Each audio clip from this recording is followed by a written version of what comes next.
Hello and welcome to the Getting Started tutorial for Canvas. The goal of this tutorial is to show how to navigate the beginning steps of making a new course in the Canvas Learning Management System. After logging in, click on the Start a New Course button towards the top right of the screen and a new pop-up window will appear. Here, the course can be named, licensing selected, and made public or private. To finish creating the course, click on the blue Create Course button on the bottom right of the pop-up window. The next step is to enroll new participants in the class.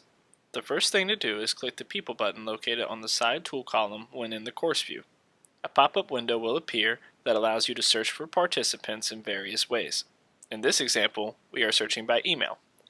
Type the desired email in the blue middle square, pick the role of the participant, select the section the participant should be added to, and then hit the blue Next button on the bottom right of the window.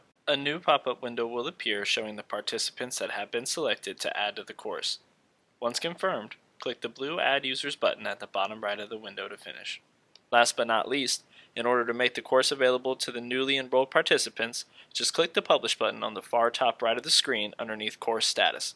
This is the final step in getting a new course started in Canvas.